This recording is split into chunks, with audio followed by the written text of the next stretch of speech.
He was a surgeon who could fix anyone's broken body, except his own son's. Dr. Nathan Cole, one of the best surgeons in the hospital. Confident, skilled, precise.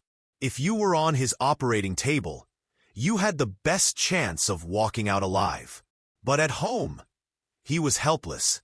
You see, his 3-year-old son, Ethan, had never taken a single step in his life. From the day he was born, doctors told Nathan and his wife, "He will never walk." Not might not maybe. Never. Nathan didn't believe them at first. He poured everything into finding a cure. Surgeries, therapies, specialists from across the country. And every single time, the result was the same. No progress. After a while, even Nathan stopped saying, "When Ethan walks." He started saying, "If." Ethan's days were painfully predictable. Checkups, short therapy sessions that went nowhere, and long hours sitting by the window in the children's ward, just watching the world pass by. The hospital was quiet, too quiet. The kind of quiet that makes you feel small. But one morning, someone walked into Ethan's room who refused to accept impossible as an answer. Sometimes, the right person can change a child's life in a single afternoon. Her name was Zara.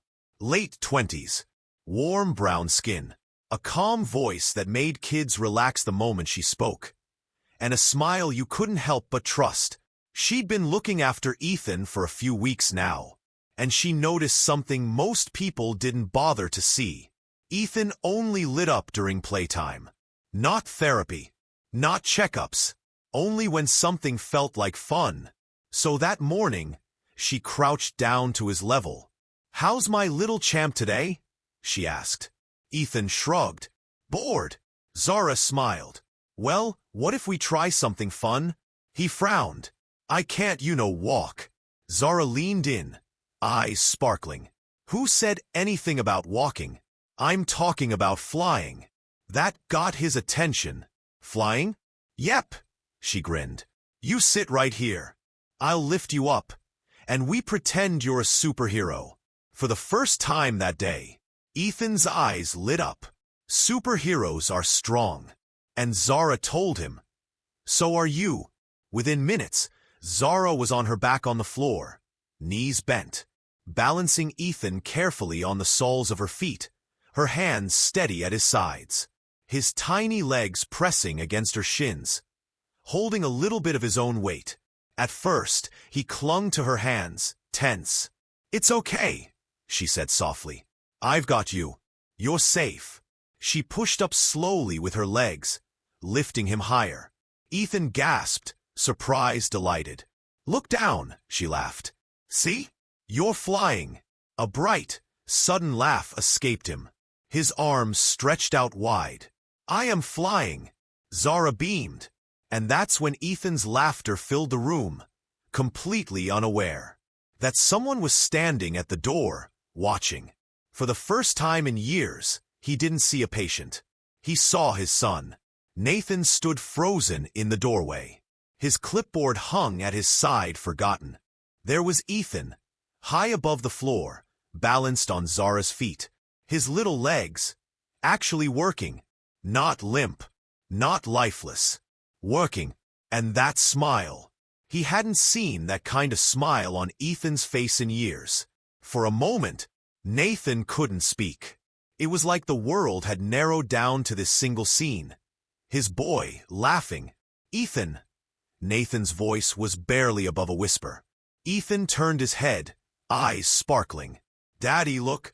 I'm flying." Nathan's chest tightened. "I see you, buddy. I see you." Zara glanced over her shoulder, calm and steady. "Dr. Cole," she greeted, still holding Ethan secure. "Hope you don't mind me borrowing him for a bit." Nathan stepped in slowly, eyes glued to Ethan's legs. What are you doing?" "Strength training," Zara said simply. "But we're disguising it as play." He's not thinking about what he can't do. He's just moving. Nathan shook his head, still stunned. "I've tried everything. Surgery, therapy, Specialists from 3 different countries. Nothing worked. Zara's voice was firm, but kind.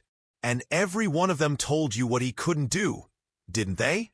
Nathan didn't answer. He didn't have to. The truth was in his eyes. Sometimes, Zara continued, you stop telling a child what's impossible, and you start showing them what's possible, even if it's just for a few seconds at a time. Ethan giggled, leaning forward, his legs trembling, but holding. And then, Zara smiled at him and said, "Want to try something even bigger?" No one in that room knew if he could do it, including Ethan. Zara shifted her position, lowering Ethan carefully from her feet toward the floor. "Okay, champ," she said softly. "We're gonna try something new." Ethan's eyes widened.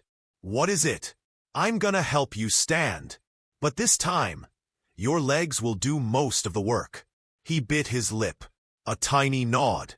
Zara moved slowly, one hand supporting his back, the other guiding his legs into place. His toes touched the floor, not just dangling, actually pressing against it. "All right, push through your toes," she encouraged. "Nice and tall. You've got this." Nathan stood just a few feet away, barely breathing. Ethan's small face tightened with concentration. His knees wobbled. His arms trembled. Every muscle seemed to fight against him. But he didn't stop. And then it happened. His legs straightened. He was standing, not leaning on Zara, not being held up. Standing. 1 heartbeat. 2. 3. Nathan's mouth fell open. Then Ethan let out a laugh, pure, unfiltered joy, before collapsing safely into Zara's arms. "I did it!" he shouted. Nathan's eyes burned. "Yeah, buddy, you did." And from that moment, Ethan didn't just want to play. He wanted to try, every single day. What started as a game became a mission. From that day on, Zara and Ethan had a routine. Every morning, flying practice. Only now, it wasn't just flying. Some days they'd balance. Some days they'd try standing for a few extra seconds. Other days, they'd use toys as targets. "Touch the dinosaur before you sit down," Zara would say, and Ethan would push himself just a little more. The changes were small at first. A longer stand here, a stronger push there. But they were happening. And Nathan, he made sure to be there every single time. No matter how busy his rounds were, he'd sneak into the children's wing, lean against the wall, and watch his son, cheering, clapping, laughing, seeing a side of Ethan he'd almost forgotten existed. It wasn't just Ethan who was learning. Nathan realized he was learning too. From Zara. About patience, about creativity, about meeting his son where he was, instead of where he wished he could be. The room that once felt heavy with silence now rang with laughter almost every day. But none of them knew. The real breakthrough was still months away. Progress isn't a straight line. It's a fight.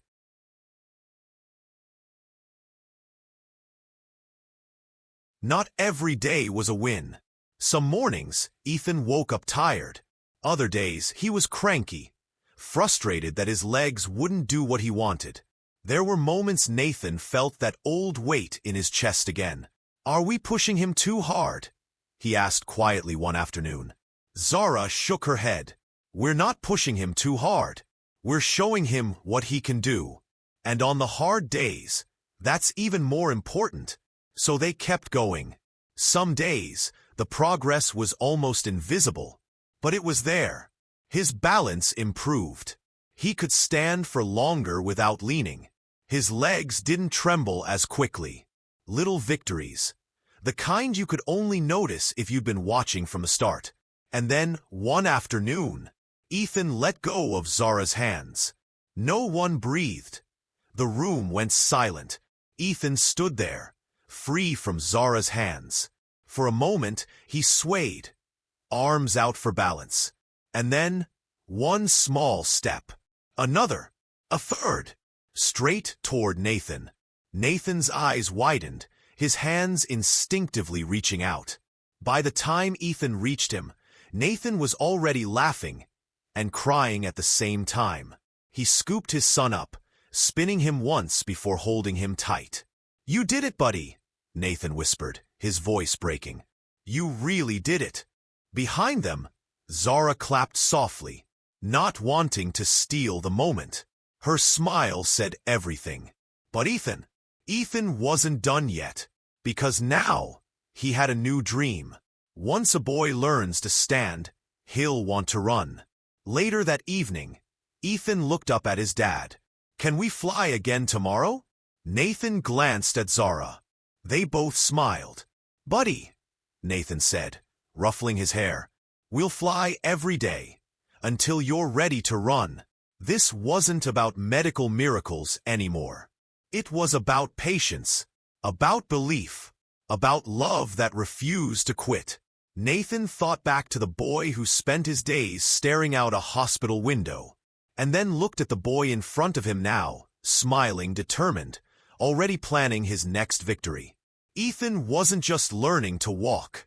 He was learning he could do anything. And one day, they knew he would run.